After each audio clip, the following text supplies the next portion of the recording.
unforgettable. Hello. Oh. Who is texting? That's what you are. Every time I try to film, something happens. Maybe that's why I haven't filmed in 4 months.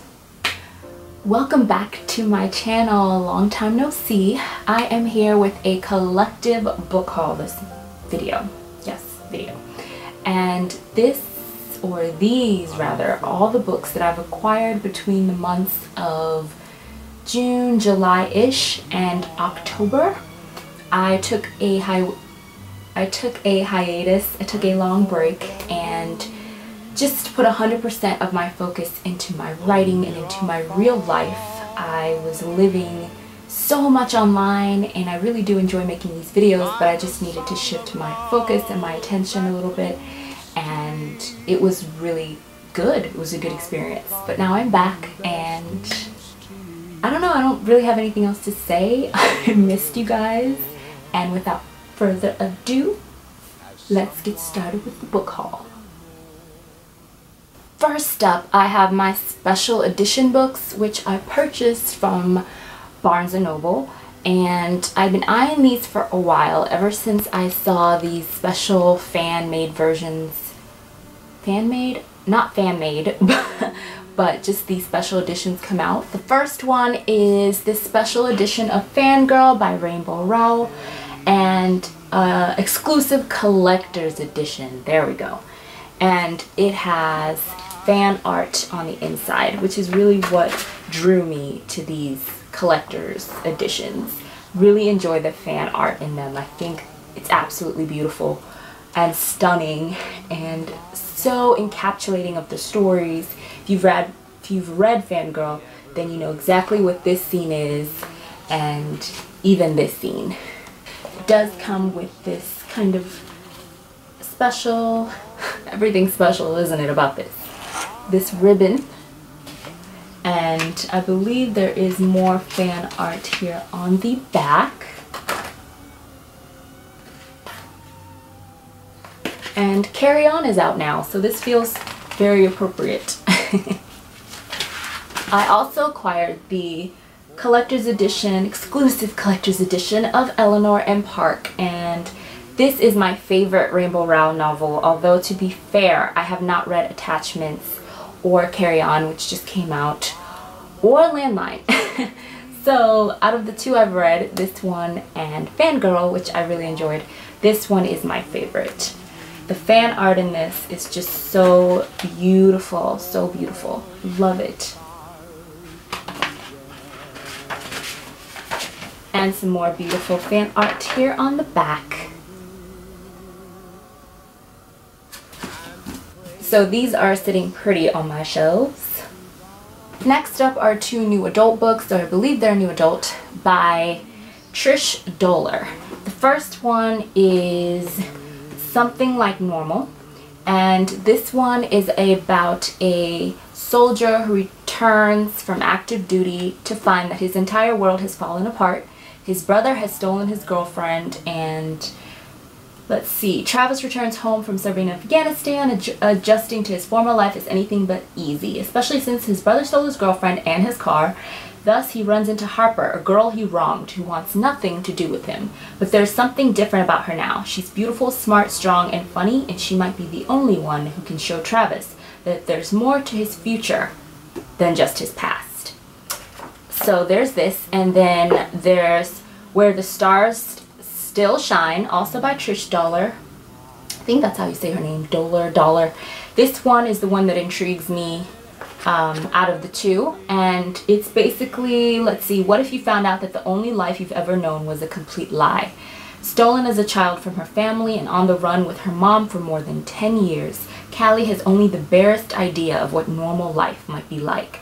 But after Callie's mom is finally arrested for kidnapping her and Callie's real dad whisks her back to what would have been her life, she must find a way to leave the past behind. She must learn to be a part of a family, and she must believe that love is more than just a possibility. By turns heartbreaking and hopeful, this sweet and sexy romance offers a whole new take on happily ever after. So, yes. And no, I have not read any of these books. that's why I have not really been buying books. I mean, this is a lot of books, as you will see, but nowhere close to how much I usually buy because I haven't really been reading.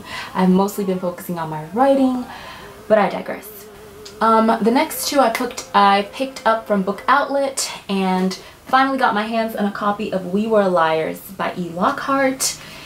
I mean, this was on my list of books that I had to read this year, and no, I have not read it yet, but at least I finally have it, y'all. Okay, progress. I also picked up a copy of Afterworlds by Scott Westerfeld, and I'm not really a big fan of Scott Westerfeld's writing, mostly due to the Uglies series, but you know what? I'm gonna give him another chance. This is kind of like a book within a book type deal, so we'll see how it goes. Ooh. Coupon. Yeah, I'm willing to give him another shot. I've heard great things about this one. Next up, I have some newer releases, or at least they were this past summer. First up is Vivian Apple Needs a Miracle, and this is the sequel to what's the first one? Vivian Apple and the Apocalypse or something. This is the sequel to Vivian Apple at the End of the World, which I read this past summer and absolutely adored. I gave it 5 stars. It was one of the best reads of the year for me, really, so far.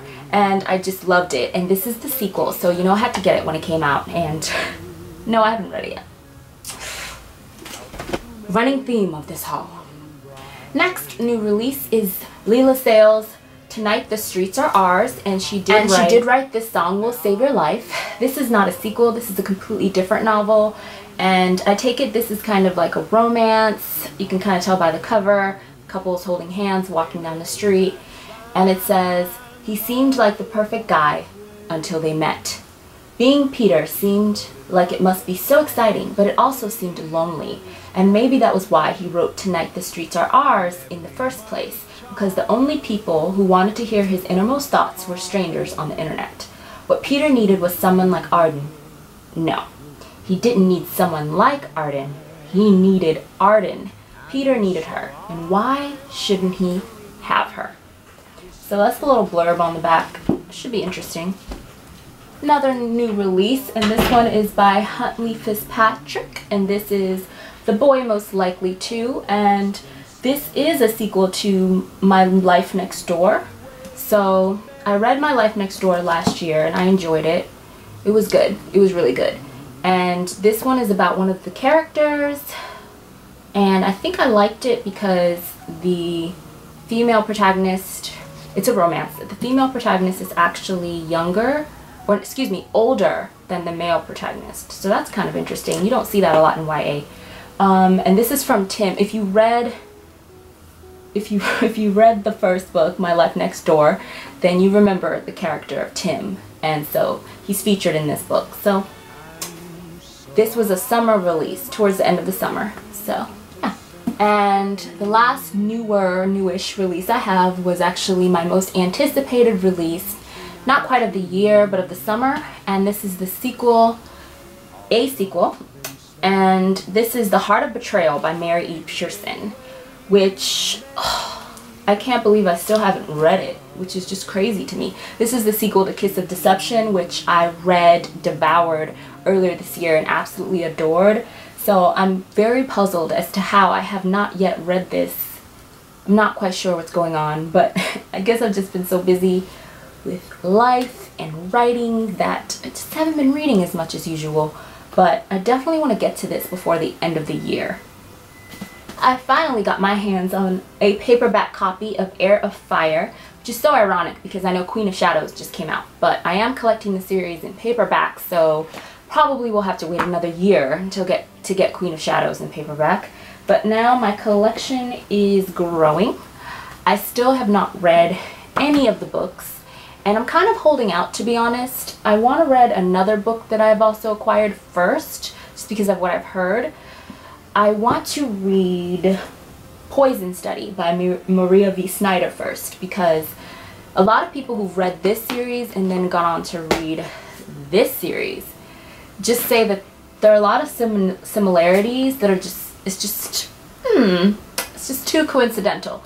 So I kind of want to read the original per se. I don't want to read Throne of Glass series and then read this if so many people are saying that this series, which was written first, you know what I'm saying? So I kind of want to read this series first.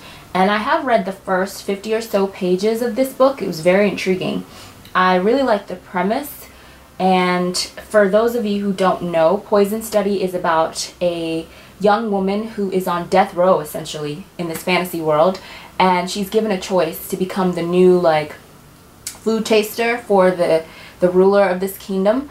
And she has to learn about poisons, because essentially that's what she's doing. She's tasting his food to detect poison so that before, you know, he does.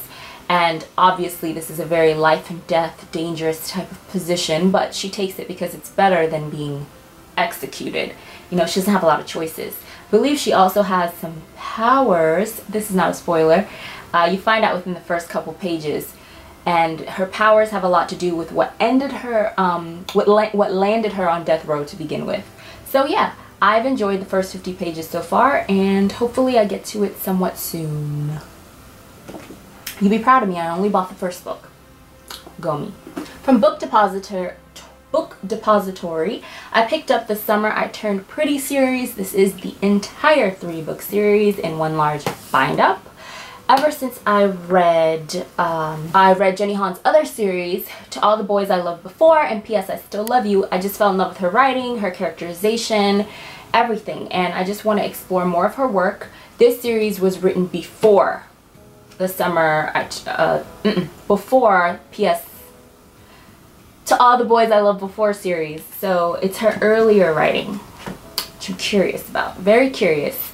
It's kind of a coming-of-age tale about a girl and these 2 boys, and just where they go, their families are close. They spend the summer at a certain, I think, beach house or beach town every year. So it follows all of them throughout the years within this trilogy, and obviously, you know, there's going to be a love triangle and all of that. I finally completed my Dark Element series by Jennifer L. Armentrout. The first book is White Hot Kiss, which I have read. I read it when it first came out a few years back, and I really enjoyed it. It's very unique. It's a paranormal unlike any I've ever read, because it does involve gargoyles and demons. I've never read a series that had anything to do with gargoyles. And the way that the mythology is like formed and written is so interesting, so interesting. So I recommend this. This is a new adult series. The second book is Stone Cold Touch, which I have not finished the series yet. I've only read the first one. And then finishing off the trilogy is the last book, Every Last Breath. I want to marathon these sometime in December.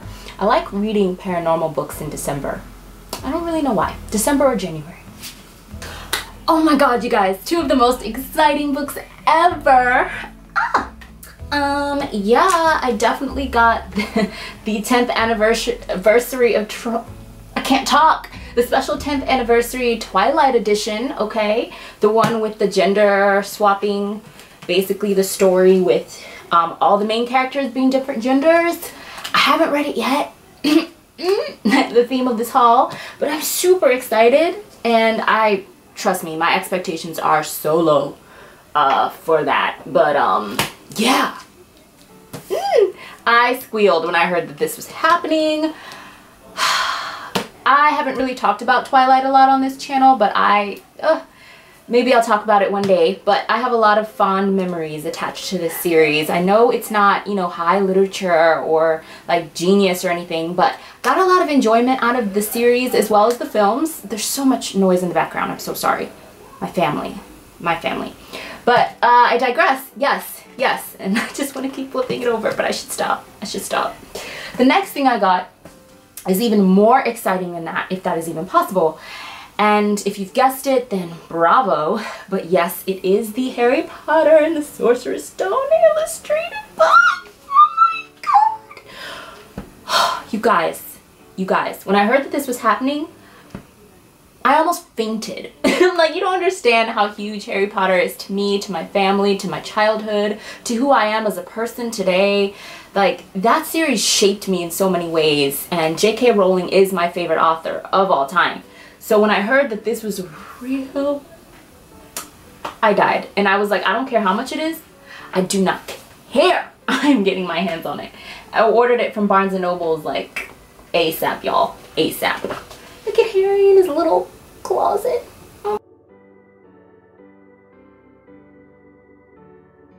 So I did order a few things from the book outlet because, I mean, that's just what happens. It's not even that heavy, y'all. First box here. Gosh, I ordered this stuff months ago, you guys, so.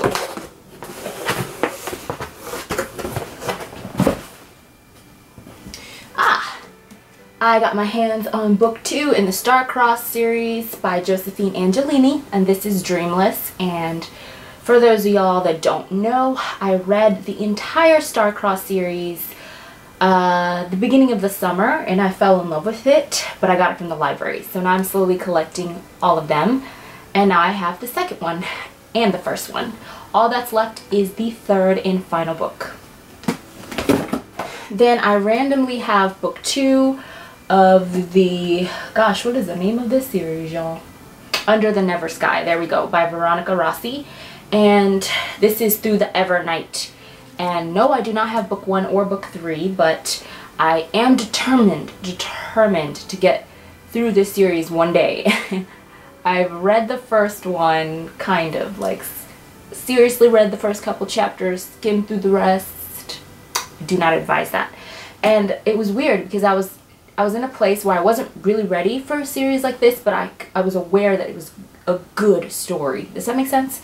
So I really want to go back and seriously read through it. So I will collect them, definitely in paperback, clearly.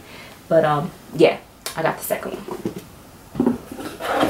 Then I have Losing Hope, which is, it's not really a sequel to Hopeless. I've heard it's basically Hopeless through the eyes of the male protagonist, whatever his name is, Dean Holder.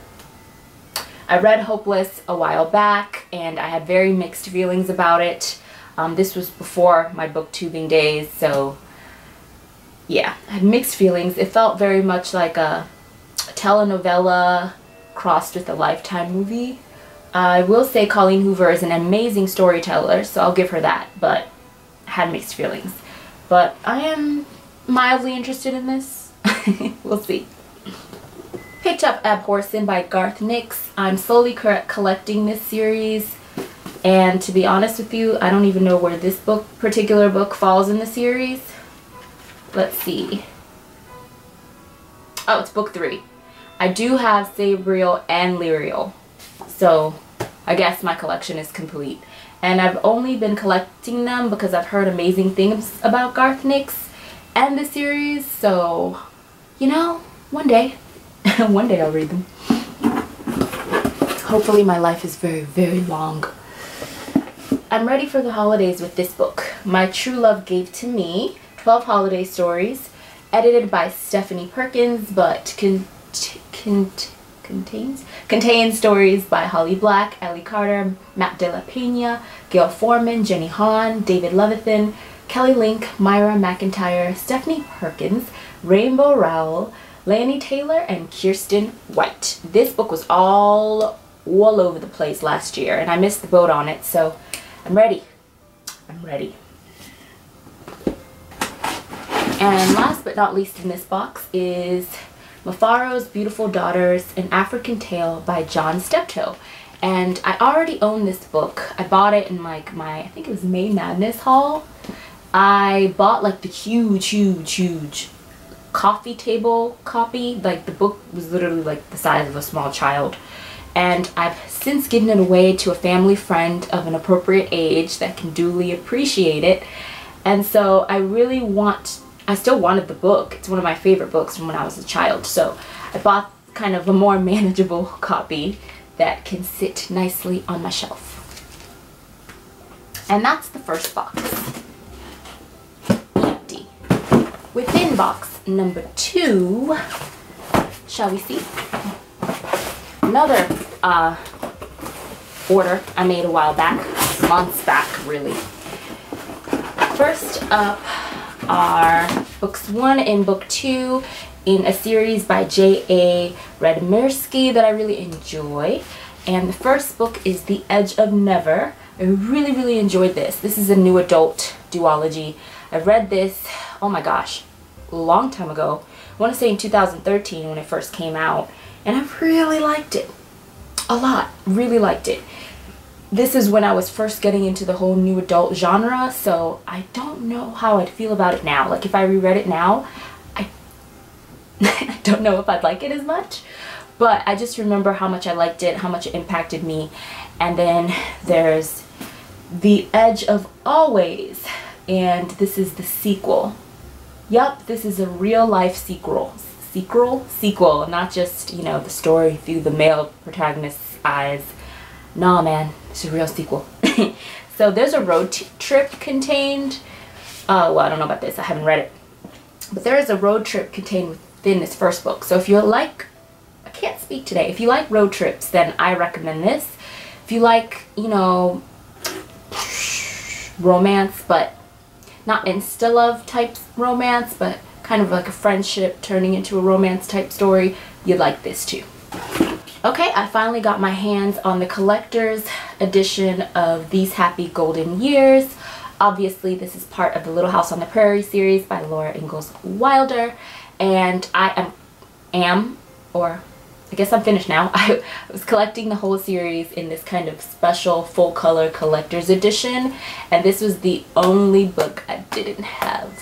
And I have it now, which is so exciting. So I guess my collection is complete. So it just has these full color illustrations, unlike the original books. And the cover, the material for the cover is just different. It's a little bit of a thicker material. So yes, hooray! Next up, I have something by Robin McKinley, and this is Spindle's End. I don't remember if I read this one. I went through a phase in middle school, I want to say. No, I think it was 9th grade, where I became obsessed with Robin McKinley, and I read everything I could find by her that was in my school library. But I can't remember if I read this one or not. But this is a retelling of Sleeping Beauty. In Spindle's End, McKinley turns her pen to the tale of Briar Rose, or Sleeping Beauty, and the results are sheer joy. So there's a little quote. It says, "We will keep her safe. All the creatures of the forest and field and riverbank knew the infant was special. She was the princess, spirited away from the evil fairy Pernicia on her name day. But the curse was cast. Rosie was fated to prick her finger on the spindle of a spinning wheel and fall into a poisoned sleep, a slumber from which no one would be able to rouse her. ... So y'all know I love fairy tales and just fantasy. Yes. Along the same lines of the fantastical, I finally got my hands on The Goblin's Emperor by Catherine Addison. I've been eyeing this on Book Outlet for a while, but it was always sold out, and yay. This is basically about a young goblin ruler who has no choice but to ascend to the throne because the king, his father, and his older brothers are murdered. And so he kind of has to take the throne, and he was never supposed to, and he was never really built for this life or trained for this, and now he has to take over, and he also has to deal with the fact that his family was murdered, and so, you know, he's got a giant target on his back, and, you know, who did it? Who assassinated them? And of course, court politics, and, you know, he's got to learn on the job, and yeah, I don't know. I think it sounds really cool. That was box number 2. The last and final box from Book Outlet, box number 3. I picked up a new adult book. This is Bad Romeo by Lisa Raven. And I believe this follows 2 college students who fall in love while participating in a play, Romeo and Juliet. So that's kind of what I've gotten from this. It's a series, so there's a sequel to this and possibly another book after that one. So I have not read this. Let me see if I can just give you guys a little taste. While performing the greatest love story of all time, they discovered one of their own. Cassie Taylor was the good girl acting student. Ethan Holt was the bad boy on campus. Then one fated casting choice for Romeo and Juliet changed it all. Like the characters they were playing on stage, Cassie and Ethan's epic romance seemed destined, until it ended in tragedy when he shattered her heart. Now they've made it to Broadway, where they're reunited as romantic leads once again. ... on and on. So this is like a second chance love story type situation. You know there's gonna be drama and angst and all that goodness.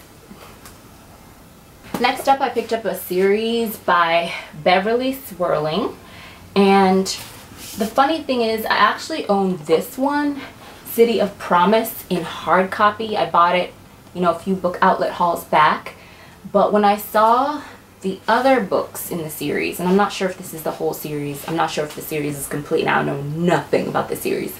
When I saw the other books in paperback, I decided to repurchase this in paperback as well as the other two because it just made sense. And yeah, I don't know what I'll do with the hard copy one, but if I read it and I like it, I might donate it to a thrift store or do a giveaway or something, or give it to a friend. I don't know. But yeah, this is basically a series following New York City. Is it just New York? But, yep, I think so. I'm so lost, you guys. I don't know nothing about this series, but they're all historical books, and they're all chronicling like different periods of time. This one is 1661. Yeah, New York. Coming to the New World. Will they survive? This one is Civil War era, also in New York. You know, bordellos, the clamorous streets of Manhattan on the eve of the nation's searing civil war, from the hospitals to the bordellos, the gleaming mansions to the teeming slums, the corrupt councils to the Catholic convents. Dun dun dun. This one is the Gilded Age, right after the Civil War, New York emerging, you know, yada yada yada. I know, that was horrible. I'll put the Goodreads pages below, but I'm just fascinated. I love historical stuff, and I love New York, as y'all know, so it works out. Next up, I picked up a new adult, and this is Tidal by Emily Snow. I read this, you know, I want to say like last year or so. Really enjoyed it. This is about kind of like a young starlet who, think Lindsay Lohan, but not as hopeless. So she's kind of trying to come back from her, you know, her downward spiral in her career, and she accepts the lead in a beach drama. She finds herself in Hawaii with Cooper, the gorgeous Australian surfer, blah blah blah. So yeah, it was really good when I read it, and I just wanted to have a paperback copy because I read it on my Kindle so that I could reread it, and I would recommend it. It was fun. I have this edition of Anne's House of Dreams by L.M. Montgomery, and this is part of the Anne of Green Gables series. I really love these editions. I think they're beautiful, and I'm slowly collecting whenever I can find another book on Book Outlet in this beautiful hardcover edition. I do pick it up. So, and last but not least, I got my hands on Secret by Lindsay Smith, and an empty secret, what? An empty mind is a safe mind. I feel like this has something to do with the KGB and Russia. Yulia knows she must hide her thoughts and control her emotions to survive in communist Russia. But if she sometimes manipulates the black market traders by reading their thoughts when she touches their skin, so what? Anything to help her survive. Russia's powerful spy agency, the KGB, is recruiting young people with mind-reading capabilities for their psychic espionage program. I think we can see where this is leading. So, I've heard good things. And that's it. Whew, that concludes my collective haul. I will catch you guys in my next video. If this video gets up to 50 likes, I might consider putting up the book tour, bookshelf tour video I filmed a while back, but ratchet. But if this video gets up to 50 likes, then maybe I'll put it up for you guys. But yeah, that's it. I promise I won't stay away for 4 months next time. You'll catch me in my next video really soon. Hope NaNoWriMo is going well for all y'all participating. More on that in my next video in terms of my participation. And I don't yeah, this video is very long. Okay, bye guys. Thanks for watching. Bye.